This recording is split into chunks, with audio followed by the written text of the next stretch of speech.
¿qué tal? Qué gusto saludarle aquí en Enfilados. Continuamos con esta transmisión especial con motivo de la Feria Internacional del Libro. Bienvenida y bienvenido. Víctor Manuel Chávez Ogazón, gusto saludarte. Gracias, Josefina. Aquí gozando de la Feria Internacional del Libro, que bueno, está llegando a su etapa final. Se viven momentos muy emotivos, ha sido un día intenso, nombres de premiados, todavía los últimos premios, homenajes, demostración de libros y bueno, por supuesto también el área infantil llena, como también el área juvenil. ¿Y qué te parece si para entrar en calor vamos con los pequeños infiltrados? Perseo y Alexandra nos tiene la siguiente información.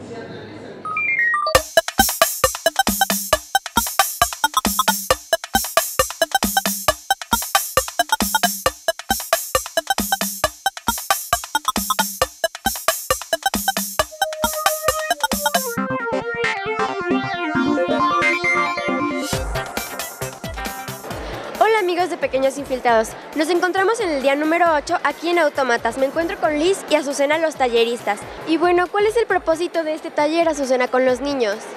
Pues enseñarles un poquito de todo lo que, pues de todo el alcance que tiene la robótica, enseñarle que un robot no solo es lo que ven en las películas, sino que por ejemplo su computadora es un robot o su celular, enseñarles que pues todo esto no es solo una cuestión de fantasía, sino algo que ellos pueden alcanzar en algún momento si es que les gusta.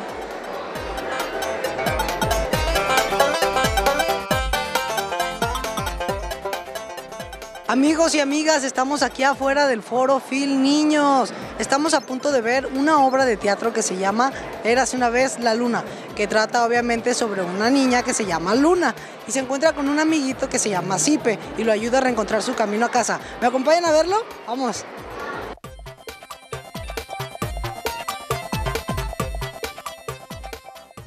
Cada vez que enfrentamos situaciones difíciles en la vida, crecemos un poquito más porque aprendemos a solucionar nuestras dificultades. Esa es la lección que aprende Luna, una niña que vive entre el temor de una nueva escuela y la tristeza de perder a un ser amado. Pero todo cambia cuando repentinamente llega un pequeño amigo llamado Zipe, que se ha extraviado de casa. Luna lo ayudará a encontrar el camino de regreso mientras le comparte las leyendas que le contaba su abuela. Érase una vez la Luna es un espectáculo de colectivo sin cabeza que consigue vincular la danza contemporánea, los títeres y a los niños del público.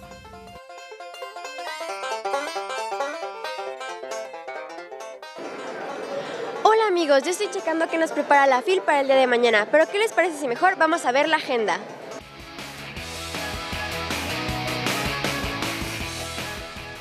Slam de poesía. Se trata de un mini torneo en 2 o 3 rondas, donde los participantes elaboran un texto a partir de las premisas y o palabras que el conductor del evento va poniendo, verso o prosa, con o sin rima.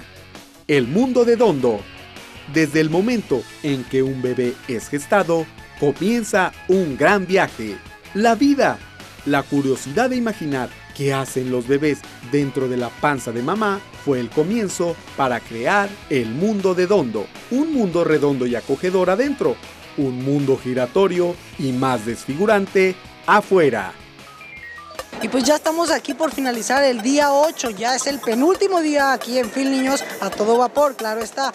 No esperen a que se les haga tarde, por favor, ustedes que están en casa, vengan, disfruten de las atracciones o van a tener que esperar un año más. Eso a mí no me gustaría, siendo sincero, yo no me pierdo la Phil ningún año. Pero tú, ¿cómo estás, Ale? Platícame. Yo también estoy muy bien, Perseo, un poco nostálgica, pero lo bueno es que sí podemos seguir disfrutándolo un día más. Nos vemos mañana aquí en Pequeños Infiltrados, en Phil Niños a todo vapor. ¡Chum, chum!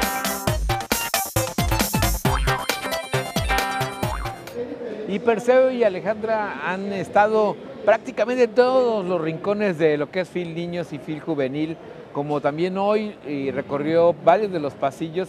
Elena Poniatowska, Josefina, partió plaza prácticamente.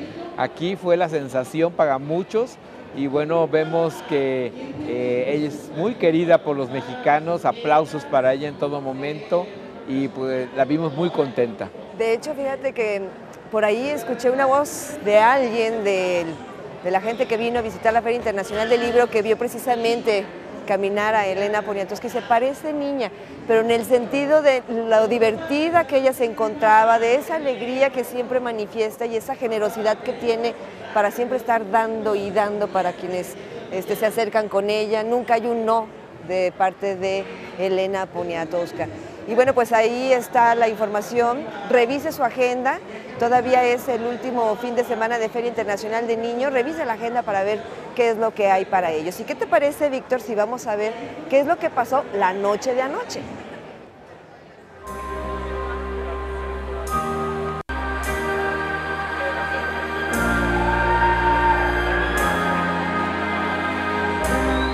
La noche de este viernes, el escenario de Foro Field de Expo Guadalajara se vio iluminado por la poderosa interpretación de Cinematic Orchestra, con una propuesta de jazz con algunos gestos de música electrónica. El saxofón, los teclados, el bajo, la batería, en sí todos los instrumentos llevaron a los tapatíos por un viaje que al parecer nadie quería que terminara. En una de las noches con mayor asistencia, dejando a varios espectadores presenciando el espectáculo desde la pantalla exterior, la Cinematic Orchestra deleitó al público con piezas como Motion, Late Night Tale y To Be Home, cerrando así con un espectáculo de casi 2 horas de duración.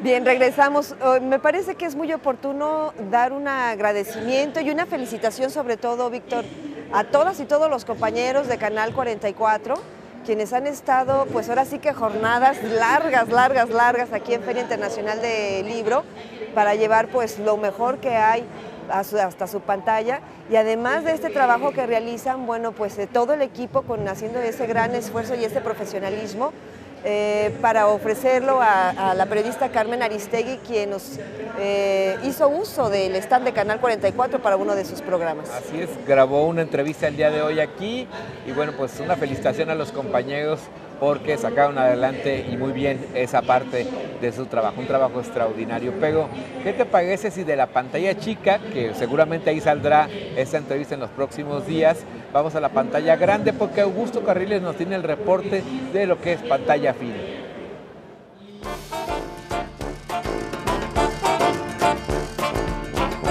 ¿Qué tal? Yo soy su amigo Augusto Carriles y estamos aquí en el Cineforo de la Universidad de Guadalajara para invitarlos a todos ustedes a que vengan este domingo a disfrutar de las películas que hoy tenemos para ustedes. Y empezamos con la primera en punto a las 4 de la tarde, que es Gone to Fire.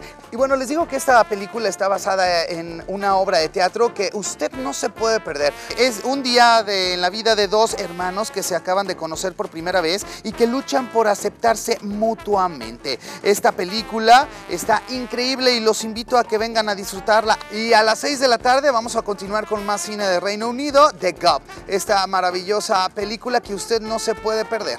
Nos narra la historia de una mujer que se enamora. Ella tiene un café y su hijo es el que se dedica a cuidarla en un verano y ella se enamora. El mundo de Gob se trastorna aún más cuando aparece Eva, que es una exótica recolectora de betabeles que coquetea con él. A partir de esto, Gob da rienda suelta a sus sueños, pero pronto se descubre y se descubrirá cómo compate con Wombat. Por Eva, las tensiones se verán exactamente muy trastornadas por la fatiga de la cosecha y el calor que empeora cada día más.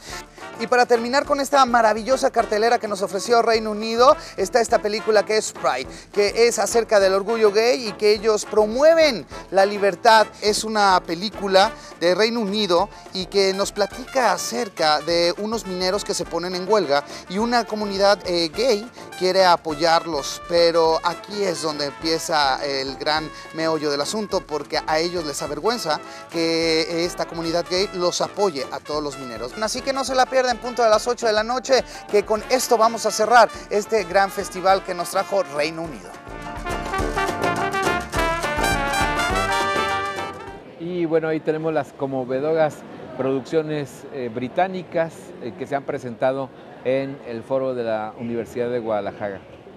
Así es, y bueno, siempre es importante pues conocer qué es lo que sienten, qué es lo que piensan los jóvenes, y hay una cantidad enorme de la literatura juvenil. Esto es Filjoven.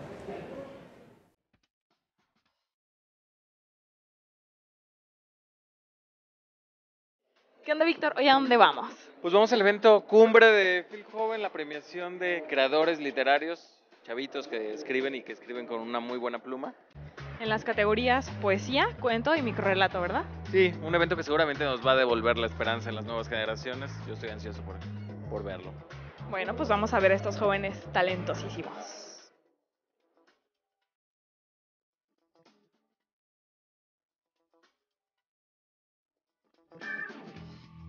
Tenemos miedos terribles, silenciosos y violentos cada vez que nos sentamos a escribir. Un montón de sombras con distintas formas y tamaños que repiten y repiten consignas, intentan incesantemente alejarnos de la tarea, hacer que volteemos cara al oficio, que nos abandonemos al silencio. Este miedo enorme va más allá de ser rechazados, de no ser leídos o de no gustar. Nos persigue a todas horas esperando que un día por fin se nos entuman las manos por completo y se nos cierren los ojos para no escribir otra vez. Es el miedo de quedarnos sin nada que decir. Ni la imaginación profunda de Kafka, ni el pensamiento sublime de Edgar Allan Poe, ni la pluma titánica de Julio Torre habrían siquiera de imaginar la realidad de destrucción y violencia que habita en esta época que nos ha tocado vivir. Hoy, volvemos la memoria y la mirada para recordar que el hombre, ante la idea de la barbarie, la guerra y la desolación, ha sido capaz de tender un puente de inmortalidad a través de metáforas y palabras, llamado poesía. Una obra literaria es la comprensión lingüística de una emoción, de una experiencia, de una imaginación, de una actitud ante el mundo, ante los hombres. Los relatos aquí presentados son la muestra de que los tópicos que interesan a los jóvenes de hoy son los mismos que interesaron al artista clásico, al filósofo renacentista, al juglar posmoderno. El amor, lo divino, la muerte, la violencia y la soledad. ¿Cómo fue ese primer contacto con la literatura? Tengo la suerte de tener una familia de lectores. Mis padres, mis hermanos nunca me quisieron imponer a leer, era algo que se dio como natural, ¿no? Y después en mi preparatoria soy muy afortunada de tener una sala de lectura con una excelente maestra, la maestra Tsimba, y ha sido un fomento y un camino de juego en el que me he acercado yo a la literatura y a la poesía y a la narrativa. Me inspira mucho la poesía maldita, mis 3 poemas, uno se llamaba El Leteo, otro El Etos de mis venas y el otro Postmortem, y cada uno consistía en reflejar estas áreas de la muerte y del infierno, pero en uno mismo. Sí me gustaría tener un futuro en esta carrera. Creo que desde uno cuando comienza a escribir, desde pequeño, a uno le nace el gusto por la literatura, por la poesía, por la narrativa, y es algo que se queda para toda la vida. No podemos mantenernos indiferentes al mundo que nos rodea, y mucho menos intentar que nuestra literatura sea justa con todos, en género, ideología, raza ni religión.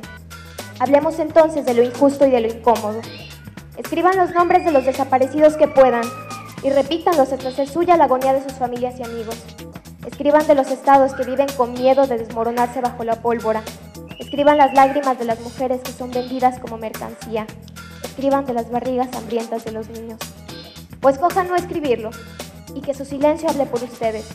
¿Cuánto talento en esta entrega? O sea, ¿tú te imaginas haciendo poemas y relatos? No, la verdad resultó esperanzador. La verdad conocimos a jóvenes, muy interesantes, muy inteligentes. La verdad estos eventos pues te llenan el alma. Me gustó mucho. Bueno, pues esto fue Filjoven y regresamos con ustedes a Enfilados. Lean. Muchas felicidades a las y los ganadores, y también muchas felicidades al CEMS, Víctor, porque cada año hace esta convocatoria para pues estimular a los jóvenes estudiantes de bachillerato y pues veamos resultados como estos. Así es, Josefina. ¿Y qué te parece si hacemos un paréntesis, pero regresamos con más de FIL 2015?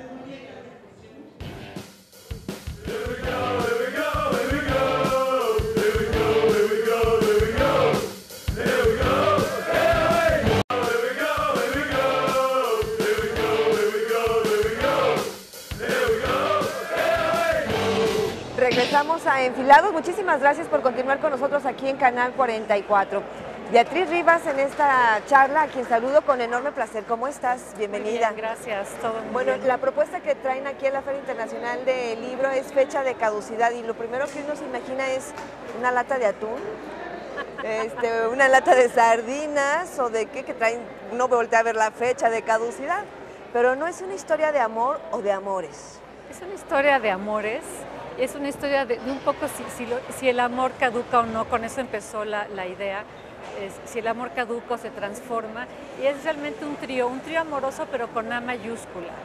No es un trío solo amoroso en el sentido erótico, sino más allá, es un trío fraterno, es un trío de amigos que se encuentran. Realmente uno de los personajes presenta a los otros dos amigos hasta que se convierten en un círculo, digamos, en un triángulo más bien de amistad fraterna, de esos amigos que pueden pasarlo todo, ¿no?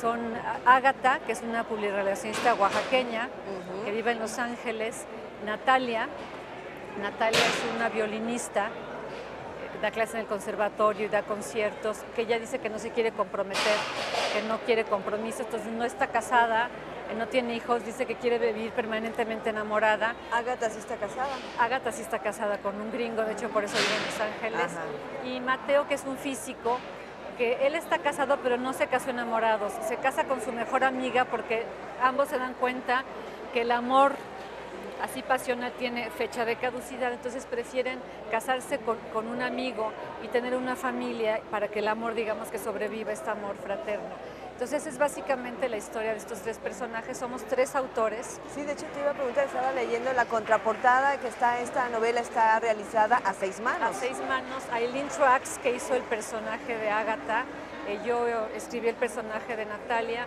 y Armando Vegagil, que es más conocido porque es músico, fundador de Botellita de Jerez, hace el papel de Mateo.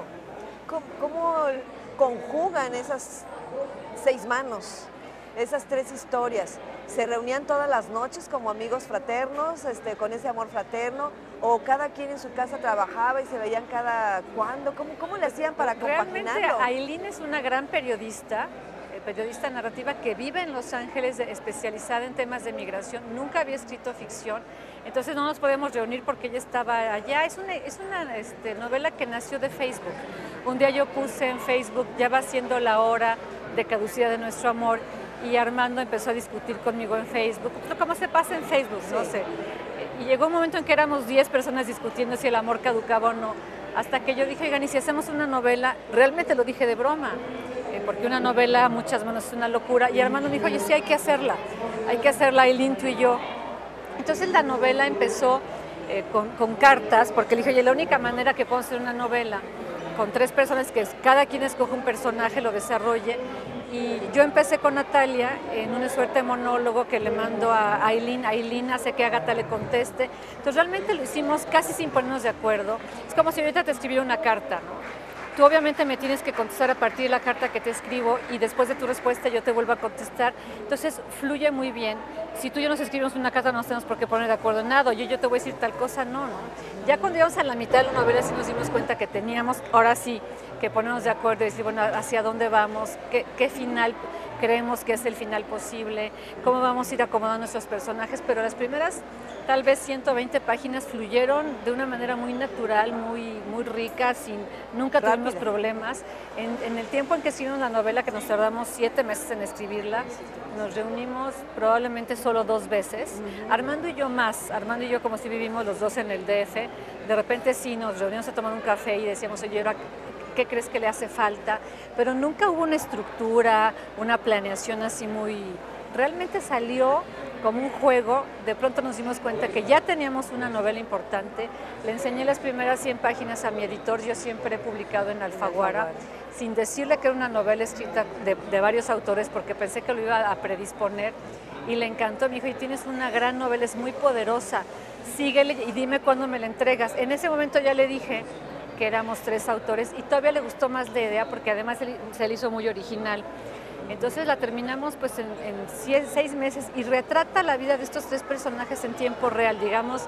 La empezamos a escribir a finales de agosto del año pasado y es lo que le sucede todo septiembre, octubre, noviembre, diciembre, hasta enero de este año. Oye, Beatriz, me parece fabuloso todo lo que estás narrando y además me ponías de ejemplo, ¿no? Te escribo una carta y tienes que contestar. ¿Y qué tal si yo no te contestaba? Menos mal que no ocurrió así para la novela, ¿no? O sea, siempre fue esa fluidez que estás señalando. Siempre, y no tuvimos, o sea, sí nos pusimos, la única regla que nos pusimos es que uno no se podía meter en el personaje del otro. Es decir, o sea, si tú me escribes una carta, yo no te digo, oye, esto cámbialo, esto corrígelo, esto no me gusta. Un día, por ejemplo, Natalia le escribe a Agatha, le dice, oye, ¿cómo están tus canarios? ¿Los sigues teniendo? Y me habla Aileen, me dice, oye, qué mala eres, odio a los canarios. Le dije, pues ya te fregaste, ¿por qué Agatha va a tener que tener canarios? Fue la regla que nos pusimos. Bueno, y además estos tres personajes principales, Natalia, Mateo, Agatha, ese amor fraterno que señalas, o sea, siempre fue un amor de amistad. No hubo más allá. Sí, hay dos, tres ¿sí? escenas, sí. A ver, ¿hay quién con quién o con tres? A ver, ¿cómo? De hecho, Agatha presenta a Mateo y a Natalia porque Natalia acaba de romper con un director de orquesta francés que se regresa a París.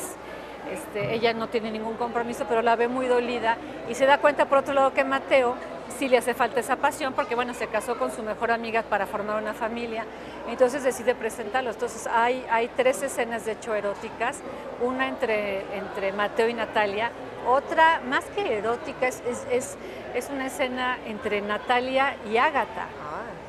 Después de una cena, después de que toman mucho y después de que hay tanto cariño que casi ya lo que seguía era que estuvieran juntas en la cama sin ser lesbianas, digamos. Y hay otra escena de los tres, que más que un ménage à trois erótico, ya es casi al final de la novela, no puedo decir por qué, pero hay un cariño tan especial que de pronto acaban, así que más que haciendo el amor, apapachándose, ¿no? dándose cariño. Beatriz, antes de que nos coma el tiempo, entonces estos tres personajes que ya nos narras, lo que buscan los tres en lo individual y lo colectivo, ¿qué es en esta fecha de caducidad? ¿Es el amor? ¿Es la pasión? ¿Es la ilusión? ¿La vida diaria? Yo creo ¿Qué es lo que buscan? Lo que me gusta es que cada quien busca algo diferente. Yo creo que los tres buscan que el amor no caduque, pero cada quien cree en un tipo diferente de amor. Y lo chistoso es que, por ejemplo, Mateo, que dice que él nunca se ha enamorado y que no se va a enamorar, y de hecho por eso se casa por conveniencia con su amiga.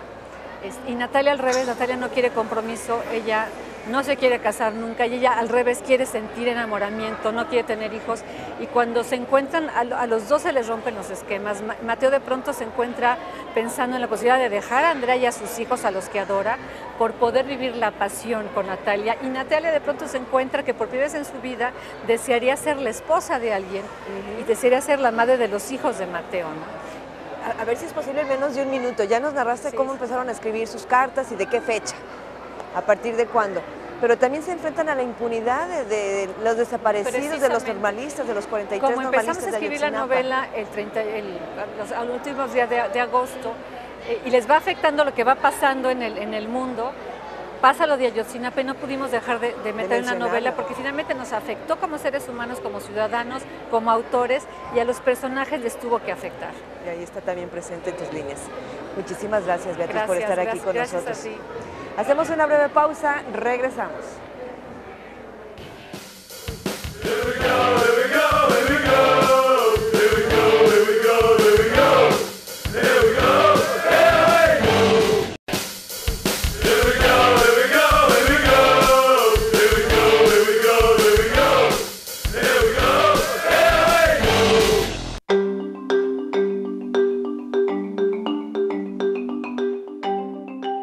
Sí, pero no me gusta.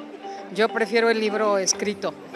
A lo mejor es un poco de romanticismo, pero yo creo que un libro escrito, el papel, el olor, la emoción de venir a comprarlo y saber que te lo puede firmar el autor, yo creo que eso es mágico. No, yo soy de los que prefiere tener su biblioteca de libros físicos, pero es una opción, ¿no? Hay libros que no puedes conseguir porque la editorial no llega a tu país, qué mejor que sea en electrónico, ¿no?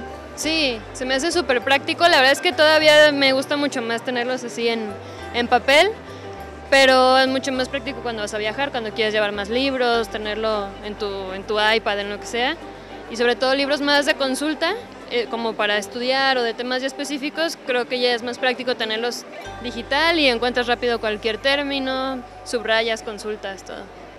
Poca, la verdad, yo sí soy todavía un poco más a la antigua, ¿no? Creo que no, o sea, entiendo que va a llegar un punto en el que se va a lo mejor a apoderar del mercado, pero creo que el libro común de toda la vida siempre va a tener como un espacio muy importante. Un libro, tenerlo ahí como que es más, bueno, para mí es más interesante, lo puedes volver a tomar, claro que electrónicamente también, pero y es más fácil andar cargando una cosa pequeña para leer que a lo mejor un libro, pero no sé, por tradición será. Es más barato, es más fácil de transportar y no lo pierdes tan fácil como un libro normal. Interesante este tema, Josefina, sin duda alguna, lo tratamos mucho aquí con varios de los entrevistados y hay que recordar algunos datos que dio bajalibros.com, el hecho de que, bueno, los millennials, que se suponían a los que más iban a consumirlos, pues no es así, resulta que son personas de la tercera edad y son mujeres el 65% de quienes recurren a los libros electrónicos. Difícil todavía que se piensen que llegue a suplir al llamado libro impreso, Josefina. Bueno, de hecho hay quien dice, Víctor, que no son competencia. Así que es. El libro digital tiene su propio público, estás dando estos datos interesantes, y quienes no abandonamos al tradicional, que me parece que ha sido el mejor y maravilloso invento de la humanidad, el libro. De hecho, nuestros vecinos aquí en Stand 44, pues precisamente promueven el libro en digital. Pero tenemos más información, vamos a Forofil.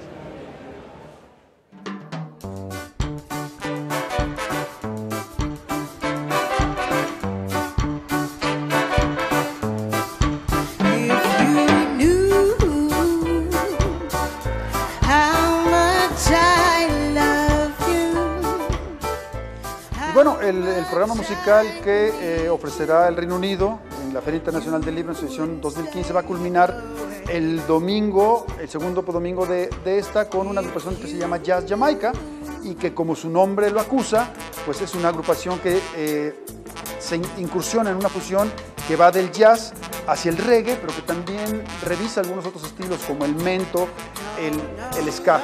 Hay que decir que, bueno, que Inglaterra siempre ha tenido un gran interés en el reggae, en la música afrocaribeña. Podemos recordar agrupaciones como UB40, lo que hizo The Clash, obviamente. ¿Qué otras agrupaciones hay por ahí? Bueno, esta relación que han tenido con Matt Professor, con Lee Scratch Perry, entre otros. Esta agrupación pues va a evocarnos un poco el trabajo de todos estos que les acabo de mencionar. Hay que decir que ellos ganaron el reconocimiento de la BBC a la mejor banda de jazz en el 2002. Grabaron con el africano estupendo trompetista Hugh Masekela en 2004. Y bueno, tienen 4 álbumes a la fecha, el cual el más reciente tiene por título Motor City Roots, un álbum del 2005. Así que bueno, para satisfacer el gusto difundido que tiene el reggae en esta ciudad de Guadalajara, que es uno de los estilos favoritos, el Reino Unido culminará con este proyecto Jazz Jamaica, fundado por Gary Crosby, el segundo domingo de la propia FIL.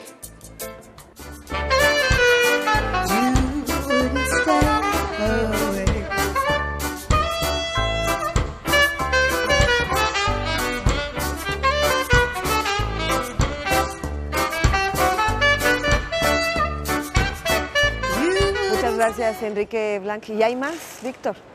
Así es, Josefina. Bueno, después de escuchar esta sensacional banda de jazz que me llama la atención, se llama Jamaica, bueno, ahora vamos con más genios británicos. Esta es la cápsula.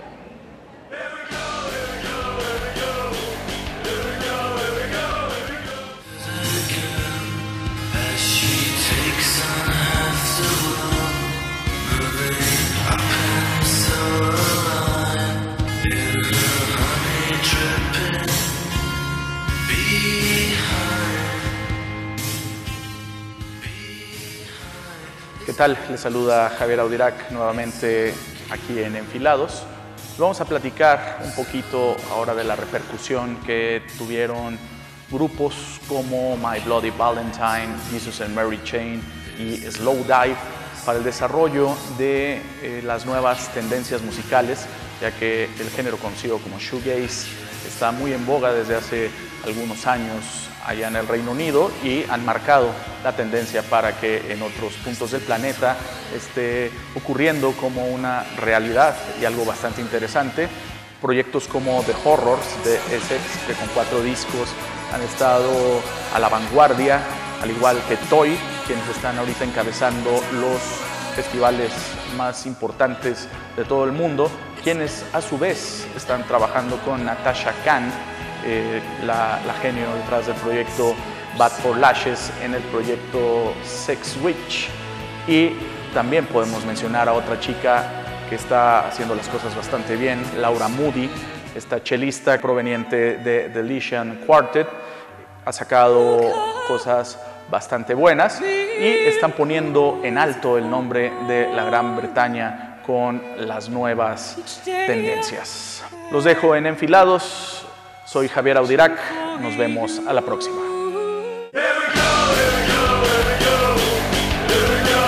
Y a propósito de genios, Josefina, déjame comentarte que hoy un genio, pues es de Michoacán, de Zamora, pero ya prácticamente hijo adoptivo de Jalisco, don Roberto Guerrero Ayala, fue de alguna manera homenajeado con la presentación de su libro porque recibió múltiples muestras de afecto desde que llegó y entró aquí a la Feria Internacional del Libro, así es que una felicitación para esa voz reconocida dentro del fútbol. Felicidades, sin lugar a dudas, a don Roberto. Y también hablando de genios, Víctor, fíjate que también aquí en los pasillos de Feria Internacional del Libro nos encontramos a la doctora Ana María Chetov, espero haberlo pronunciado bien, y al doctor Luis Peña, famosísimo por todos los descubrimientos de la física, porque hay que recordar que la FIL también es ciencia.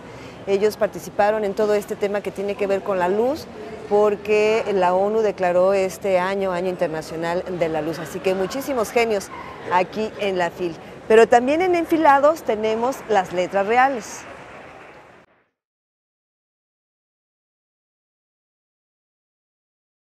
Remember, by Christina Rossetti. Remember me when I am gone away, gone far away into the silent land, when you can no more hold me by the hand, nor I half turn to go, yet turning stay. Remember me when no more day by day you tell me of our future that you planned. Only remember me. You understand it will be late to counsel then or pray. Yet if you should forget me for a while, and afterwards remember, do not grieve. For if the darkness and corruption leave a vestige of the thoughts that once I had, better by far you should forget and smile, than that you should remember and be sad.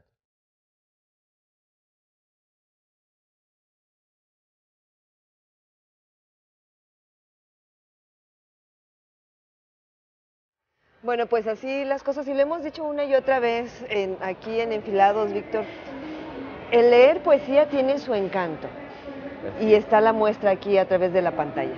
Sin duda alguna, Josefina. ¿Qué te parece si vamos a una pausa y regresamos con más entrevistas y más información?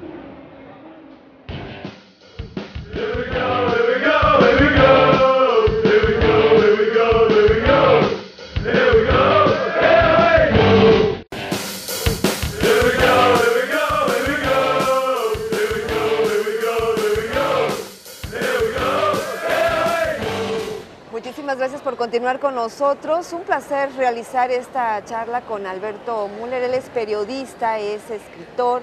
Y bueno, pues hoy aquí en la Feria Internacional del Libro trae ahora su propuesta Che Guevara, algo más vivo que muerto. Bienvenido. Un placer estar contigo, un placer, y con Igual. los amigos televidentes, ¿no? Muchísimas gracias. Bueno, no es una novela, no. Este libro, es una investigación periodística.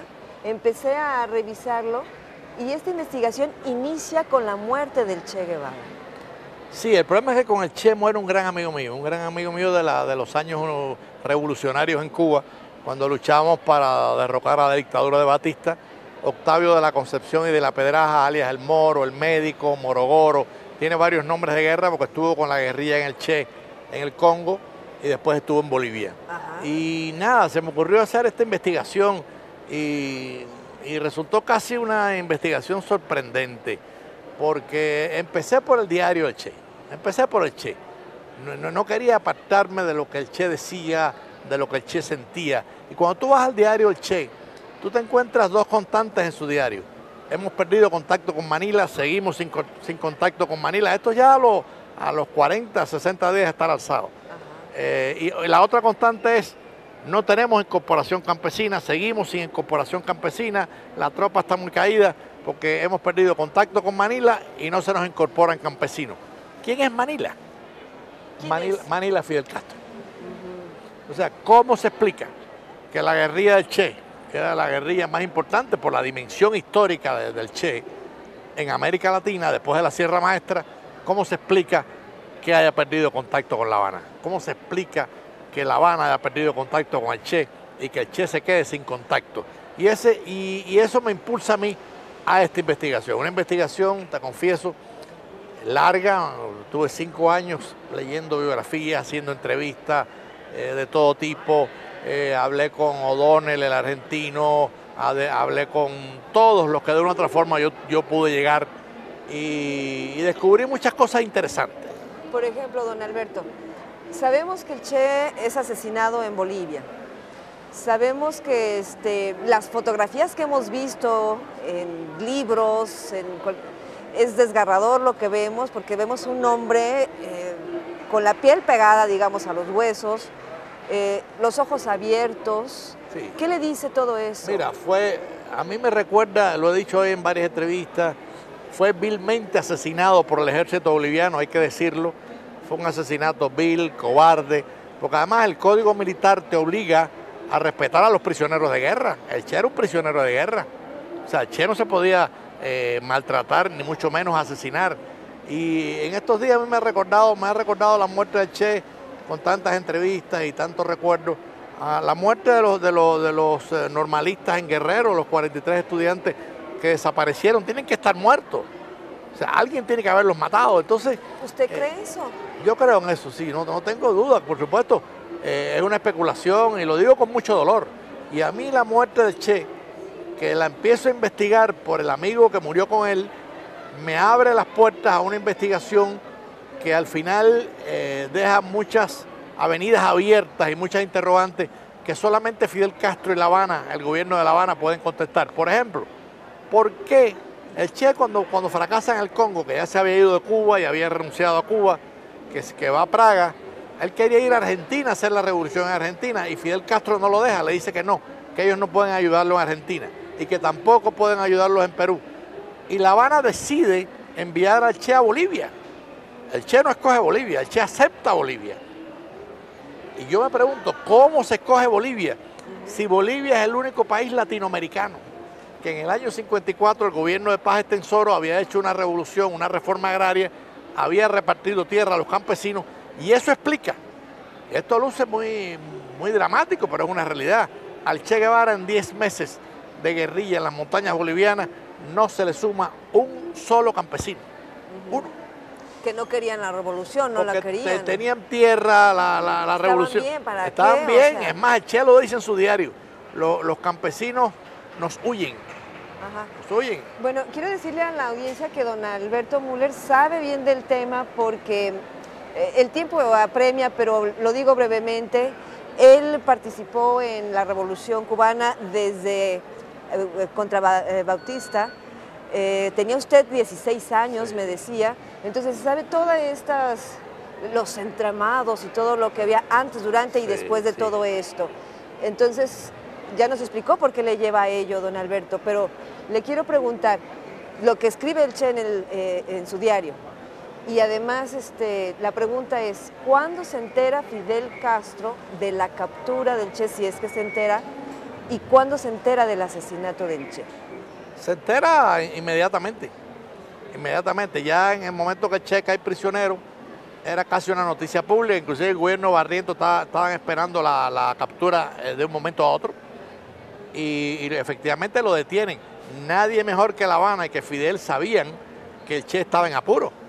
El Che no tenía contacto con La Habana, el Che no tenía contacto con el Partido Comunista Boliviano porque lo había traicionado, y esto lo dice el Che, no lo decimos nosotros.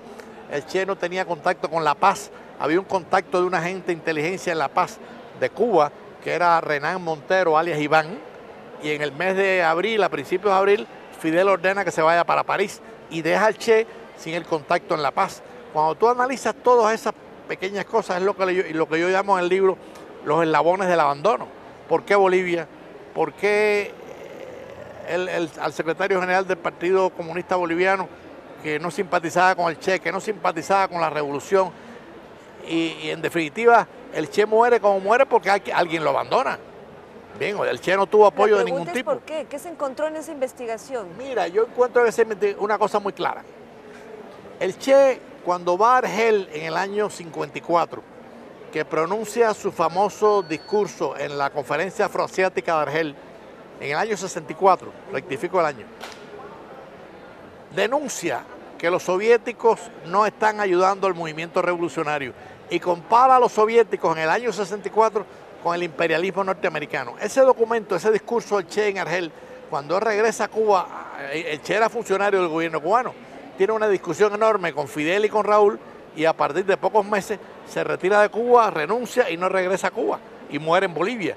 Hay un rompimiento con el Che porque el Che critica a los soviéticos en el mismo momento que Fidel Castro está negociando con los soviéticos la ayuda económica y la ayuda militar. Y ese rompimiento lleva al Che a irse de Cuba, después va a Bolivia, por lo que dijimos, inexplicablemente Bolivia, porque el Che no quería ir a Bolivia, el Che quería ir a Argentina, y entonces no recibe apoyo.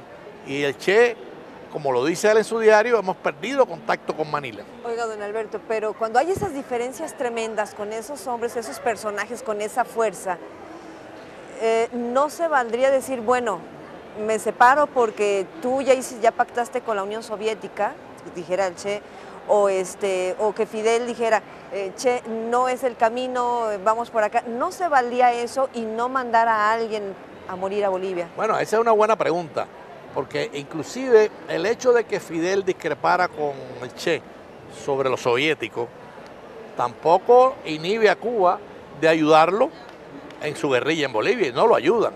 Entonces hay una cosa interesante, el Che Guevara es la única figura de la Guerra Fría, de lo que es el siglo XX, que es perseguido por la NK de los soviéticos, la inteligencia soviética y la CIA.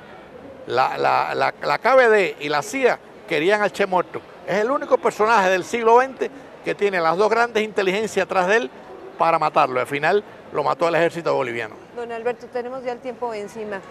Cuando triunfa la Revolución Cubana, bueno, se alfabetiza toda la población, salud, medicina para toda la población, a la distancia, más de 50 años. ¿Qué le deja la Revolución Cubana a los cubanos? Mira, la Revolución Cubana es una revolución fallida. Y es una revolución fallida porque no te olvides que el 20% del pueblo cubano está exiliado. Si tú abrieras las puertas de Cuba, se iría el 50 o el 60%. O sea, ¿dónde está la revolución? ¿En un mejoramiento de la ayuda social en la medicina? Perfecto. Yo no tengo nada contra eso. Pero la revolución cubana, en Cuba hoy, no hay papa, hay que exportar papa, no hay azúcar. Bien, ¿No hay azúcar? No hay azúcar. Tienen que importar azúcar, tienen que importar papa. Entonces, es un proyecto fallido. Además, cuando tú ves los escándalos de Costa Rica, la gente queriéndose ir, yo no veo que la gente se quiera ir de Uruguay, ni la gente no se quiere ir de Francia. Entonces, los países, porque por ejemplo, la inmigración mexicana que hay hacia Estados Unidos es por un problema social, no político. Ahora, la gente se quiere ir de Cuba porque no soporta el autoritarismo y no soporta también la miseria. Entonces, yo creo que la Revolución Cubana es un proyecto fallido, lo digo, y lo digo con mucho dolor, porque yo fui parte de esa revolución, lo digo con mucho dolor, no me alegra. Y creo que Cuba tiene que llegar un momento de buscar un entendimiento como lo logró Sudáfrica entre Mandela y los racistas surafricanos, como lo logró España en la Guerra Civil Española, que los republicanos y los nacionales se perdonaron, se abrazaron, y hoy España es una de las democracias más sólidas de Europa. Yo creo que Cuba tiene que ir por ese camino. Don Alberto, un placer contar con usted y platicar con usted. Muchísimas gracias. La historia se escribe todos los días. Este es un fragmento de lo que ocurrió en aquel entonces, pero bueno, ahora hay que seguir en la pista. Lo presentamos Cuba. mañana, para estar ahí. En la Feria del Libro a las 4 en el área internacional. 4 de la tarde, agéndelo, domingo. Bueno, muchísimas gracias. Gracias a ti. Una brevísima pausa, regresamos.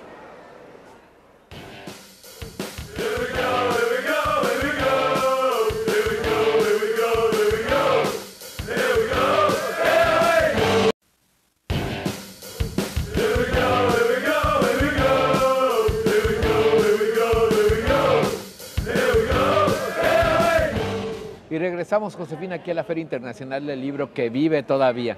Así es. Vamos a Pulso Diario. La personalidad y obra de la artista plástica Remedios Varo ha sido un misterio en cuanto a la fuente de su inspiración y forma de trabajo, que la posicionan como una de las expositoras más importantes del surrealismo. Es por esto que en el marco de la FIL se presentó el libro Remedios Varo, el hilo invisible, de la editorial Siglo XXI, que propone una descripción de la forma de trabajo de la artista, conjugado con textos que transportan a la magia de las pinturas de Remedios Varo. En Remedios Varo, el hilo invisible, Magnolia Rivera y José Antonio Gil hurgaron en la memoria del artista para averiguar de dónde proceden esas figuras que parecen flotar silenciosas entre laberintos y escaleras. De dónde salen esas máquinas y esos vehículos que se mueven por el calor de las velas. De dónde los paisajes amurallados, por qué los magos, por qué los hechiceros, la vegetación, la música y los símbolos que formaron su universo pictórico.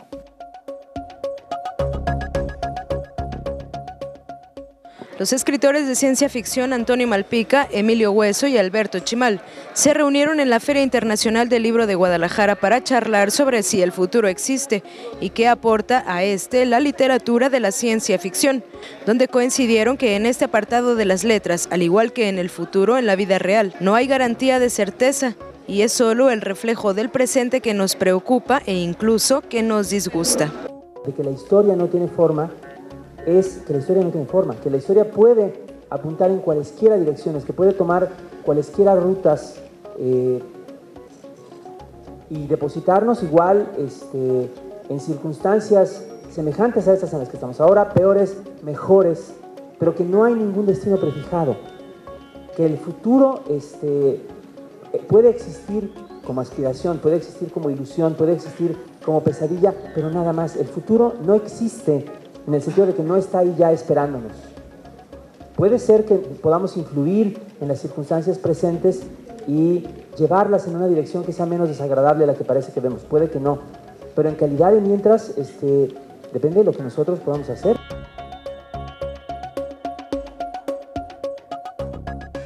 La historieta La familia Burrón nació como parte de un reto que se le planteó a Gabriel Vargas, crear un personaje femenino que superara el éxito que ya tenía con Gilemón Metralla y Bomba, un diputado trinquetero.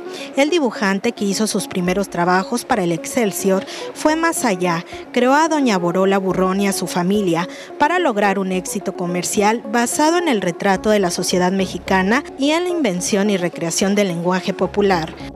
Realmente era un hombre creativo, él es el creador de sus personajes y otra de las anécdotas que se puede platicar es de que algo que no se sabe mucho es que él dejó una gran escuela.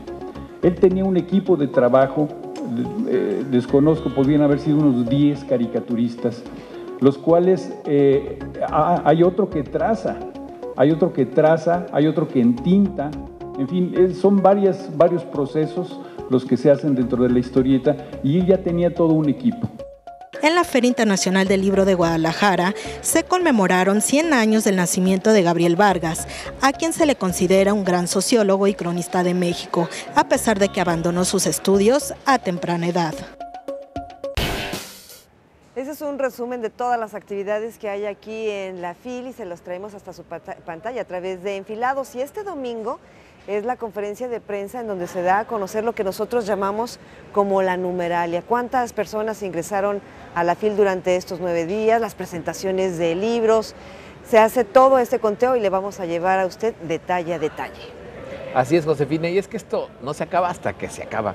Y te lo digo porque todavía hay mucha actividad, presentaciones de libros, habrá todavía homenajes, incluso se dará a conocer y se entregará el premio Benítez, entre otras actividades en las siguientes horas. Pero por lo pronto vamos a ver esto. Ante el colapso y la fealdad de las ciudades, los arquitectos tienen una fuerte responsabilidad social para mejorar la organización de los espacios, entendiendo que en ellos habitan, sentenció Alberto Kalash al recibir el premio ARPAFIL 2015 por su legado nacional e internacional, el cual establece un diálogo equilibrado con la naturaleza. Y creo que ahí hay un gran compromiso de todos nosotros de cambiar, transformar el espacio de todos, la ciudad que es la casa de todos.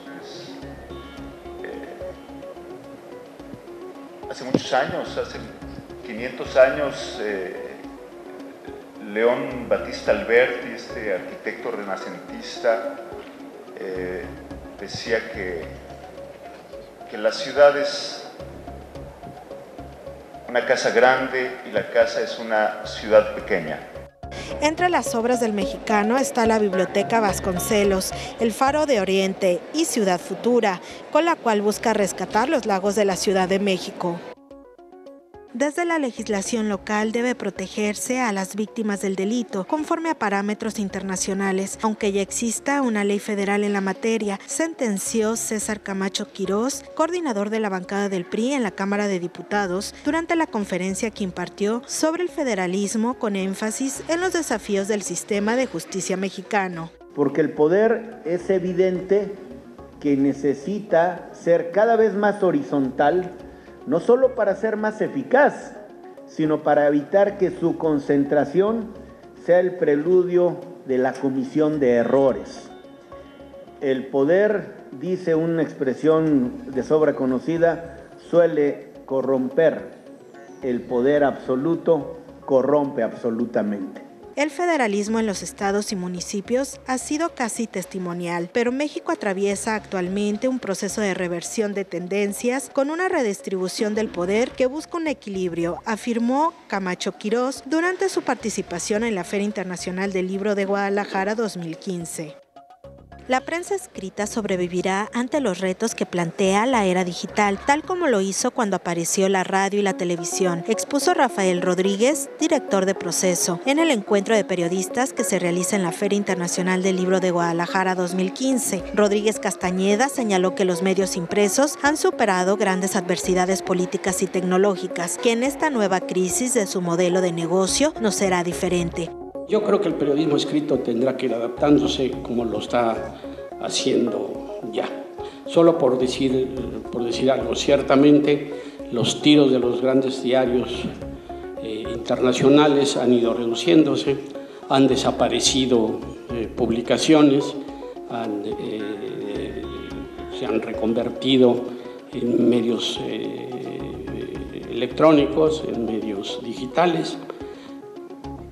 Pero fundamentalmente, y creo que una muestra es precisamente el lugar donde estamos, la industria editorial impresa sigue siendo un gigante mundial.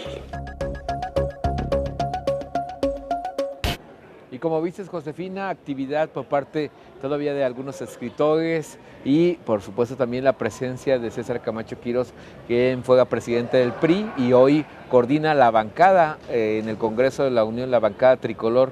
De ahí pues la importancia de su presencia, sobre todo porque habló de algunos temas donde se habrá de legislar, Josefina. Así es, y vamos a hacer una pausa, Víctor, pero después de la misma precisamente habrá una charla, una entrevista con el diputado César Camacho Quirós que la realiza Gabriel Torres, director de Canal 44. Que fue exclusiva. Exclusiva además. Así que con esto regresamos.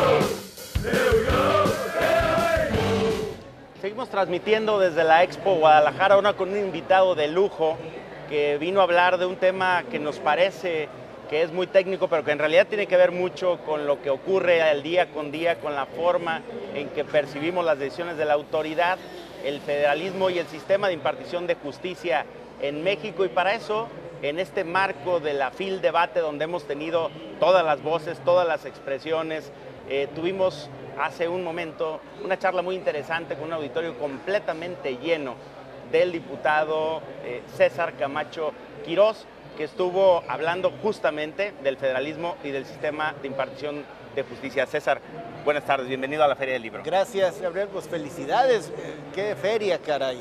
He tenido la fortuna de estar en otras ocasiones, pero ahora noto mucha más gente y subrayadamente muchos jóvenes, y eso me da mucho gusto.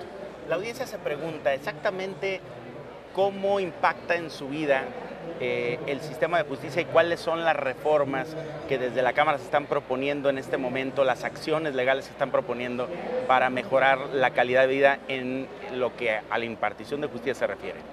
Una sociedad democrática es una sociedad donde impera el derecho, una sociedad en donde todos nos tenemos que someter a la ley, especialmente las autoridades. Y yo diría subrayadamente, los que hacemos la ley, con más razón para tener autoridad moral, para pedir que los demás lo hagan. Y en un tiempo complejo, con tantos millones de mexicanos, los fenómenos criminales suelen ser frecuentes. Incluso diríamos la delincuencia organizada subrayadamente, y hay que hacerle frente con eficacia. El reto es hacerlo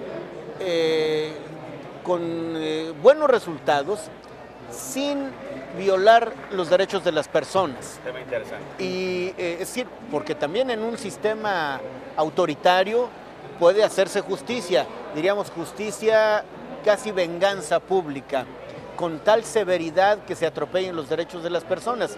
Es más complicado, pero es lo correcto, hacer justicia, investigar adecuadamente, no retener a la gente en la cárcel injustificadamente, hacer que la prisión preventiva sea una excepción y no la regla, y hacer que al victimario se le castigue, diríamos, con justicia, no con exceso ni con defecto.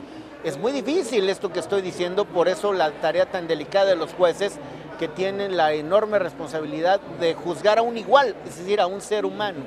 Pero obviamente se puede, siempre y cuando se transparenten las acciones de todos, cada investigación se haga conforme a la ley y al final, como dije, se imponga la pena justa y correcta.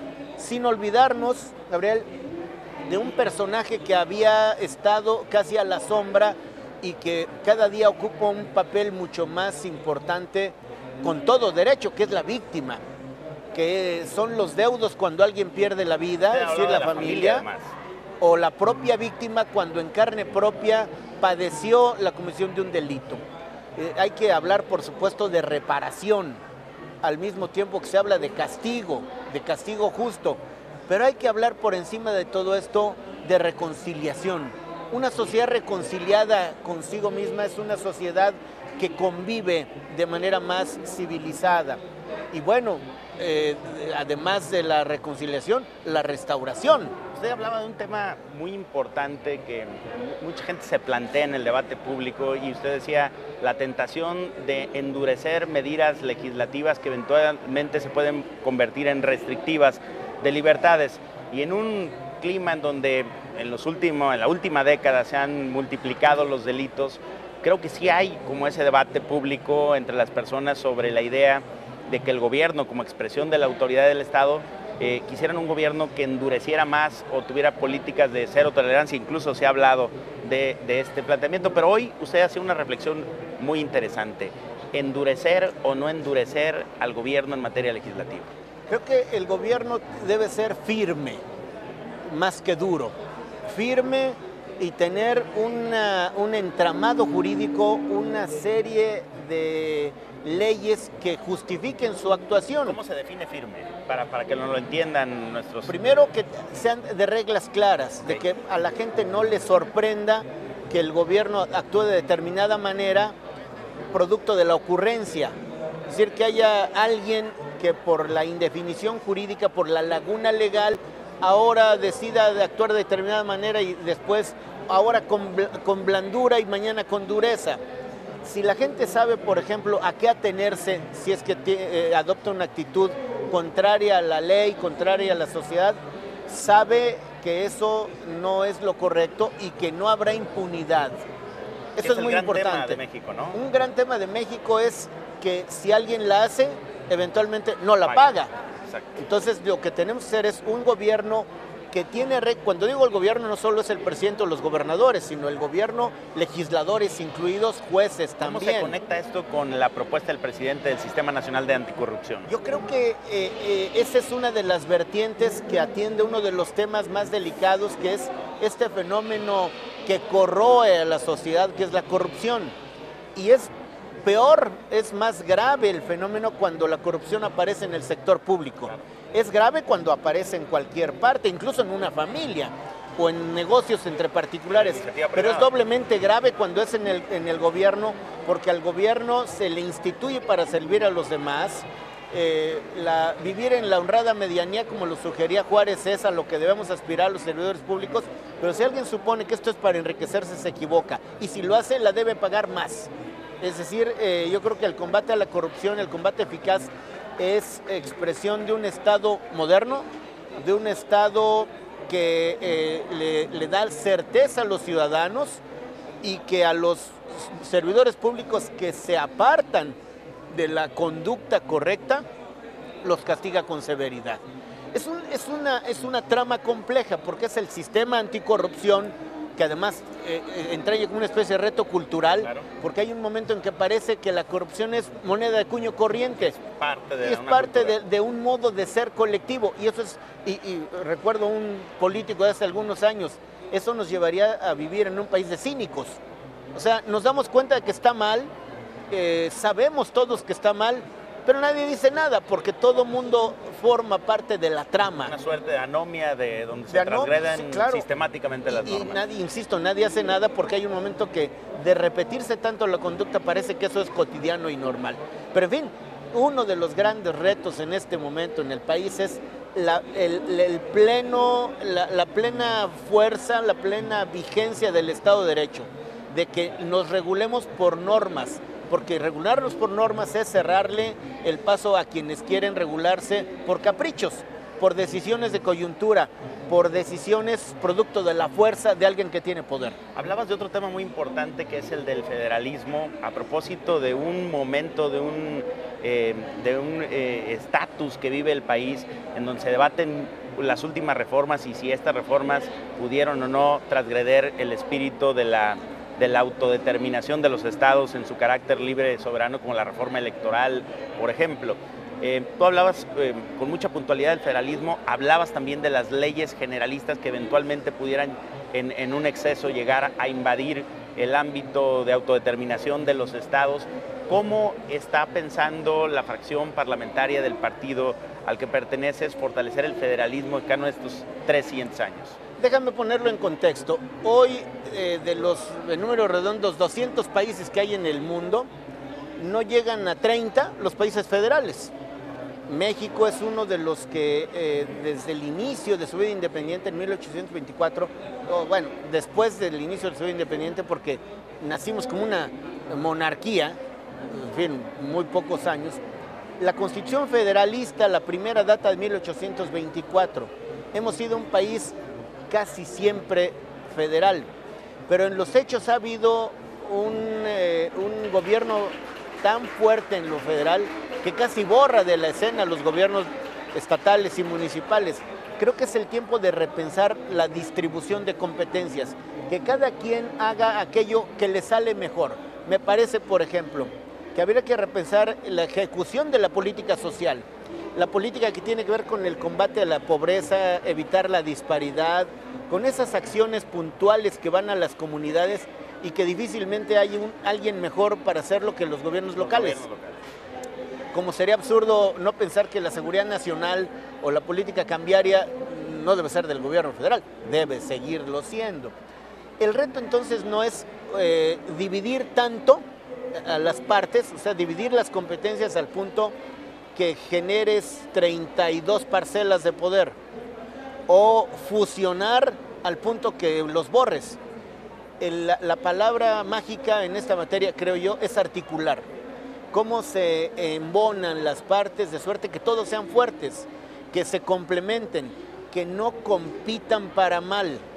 Y digo que compitan para bien, porque si dos estados tienen políticas de promoción de inversiones generadoras de empleo, que compitan a ver quién es capaz de dar mejores condiciones, incentivos fiscales, clima social óptimo para las inversiones. Creo que la competencia siempre será buena, pero no me gusta cuando se toman decisiones de cualquier naturaleza que disminuyen la capacidad de los gobiernos locales. ¿La reforma electoral, tu opinión? A mí me parece que la reforma electoral se llevó en estos términos porque fue una situación de coyuntura.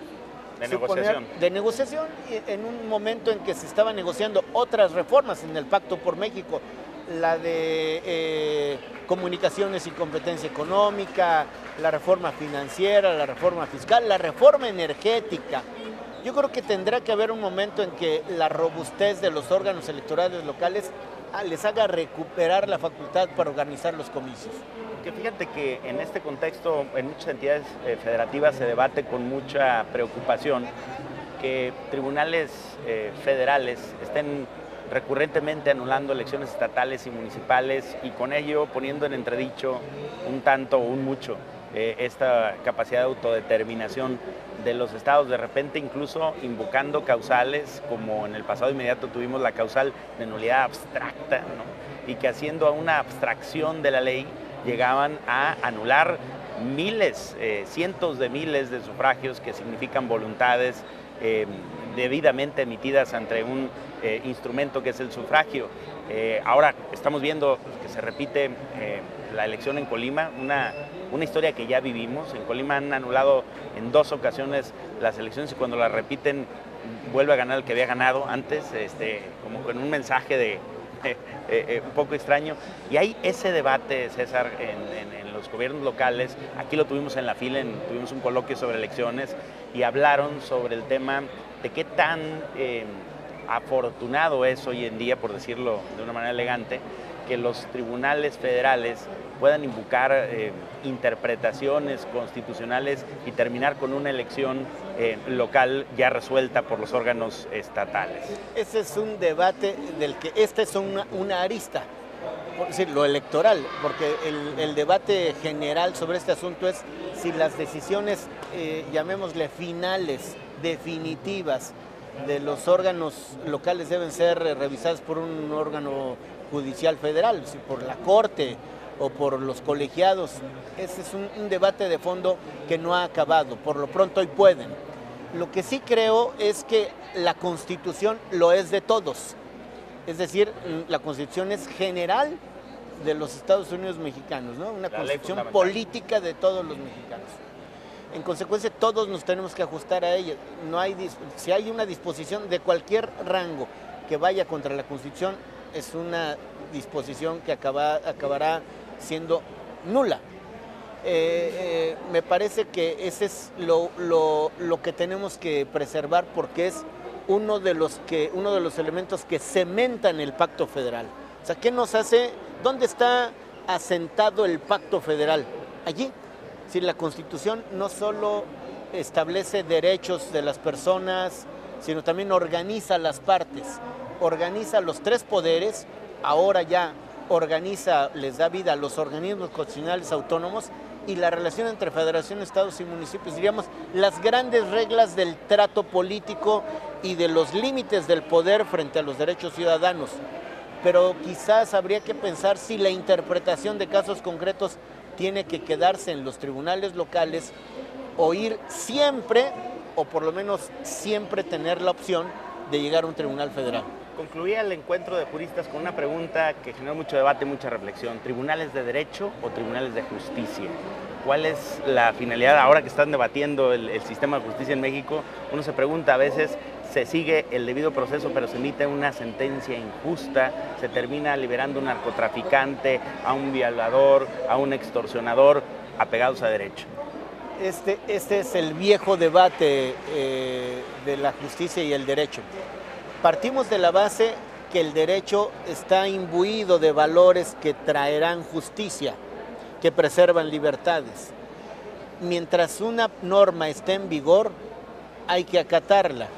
Cuando una norma es vehículo de la injusticia, hay que derogarla y hay que sustituirla por otra. Por eso el delicado papel de los legisladores, de saber cuándo una ley dejó de ser positiva, se dice en este mundo, aunque esté vigente. Es decir, tiene fuerza jurídica, pero ya no sirve, ya no preserva los valores que originalmente tenía. Esa es la labor, a veces, de los jueces, que en su derecho a interpretar, a veces crean normas jurídicas a partir de sentencias reiteradas. Y yo lo que creo, soy legislador y me enorgullece serlo, los legisladores, en el caso de la Cámara de Diputados, representamos los 500 a la totalidad del país. Incluso los 300 diputados de mayoría provienen de los 300 pedacitos en los que está dividido México, o sea, y ganaron su distrito. El reto es no solo ganar una vez, sino mantenerse en contacto con el electorado para no equivocarse. El que pregunta más se equivoca menos. Hacer que lo que se lleve a las cámaras y se convierta en norma jurídica sea aquello en lo que la gente está pensando, lo que la gente siente, lo que la gente quiere.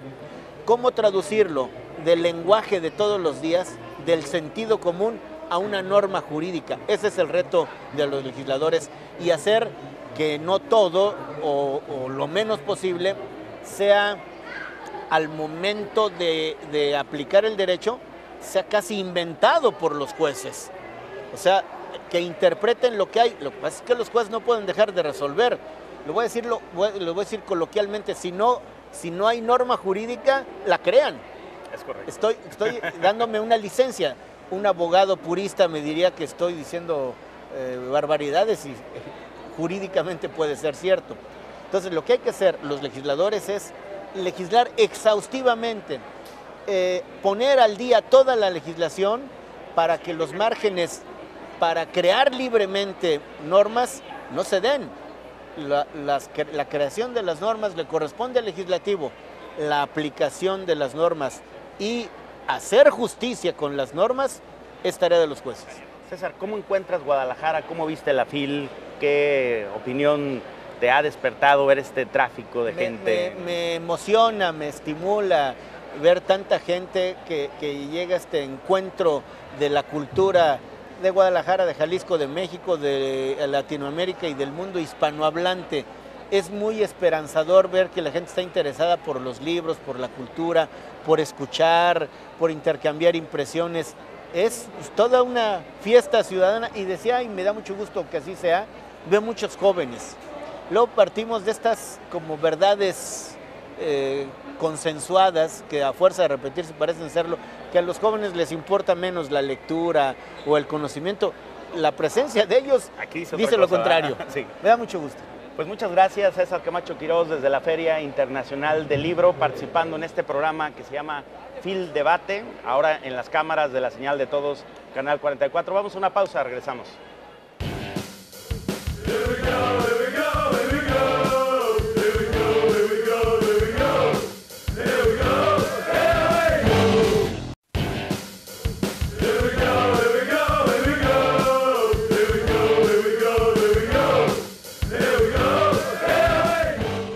Interesante, sin duda alguna, Josefina, esta entrevista que acabamos de escuchar con el maestro Gabriel Torres y en este caso el coordinador de la fracción del PRI en el Congreso de la Unión. Temas interesantes que se desahogan, sobre todo el tema vinculado a la cuestión de cómo viene esa campaña fuerte contra la corrupción. Así es, sin lugar a dudas, y bueno, lo hemos dicho también que aquí en la Feria Internacional del Libro todos cabemos. Y aquí hay científicos, hay escritores, hay periodistas, están la clase política, todo mundo aquí presente. Legisladores, que claro, es la aportación que hace también en este caso. Hemos tenido senadores, la visita de senadores, de diputados federales. Importante que vengan también a expresar su punto de vista y sobre todo lo que viene en cuanto a reformas de algunas leyes en materia de seguridad, que fue el tema que se trató el día de hoy a nivel constitucional. Así es, y ya nos estamos despidiendo. Muchísimas gracias por su confianza y su preferencia. Estos Enfilados, todavía el domingo hay FIL.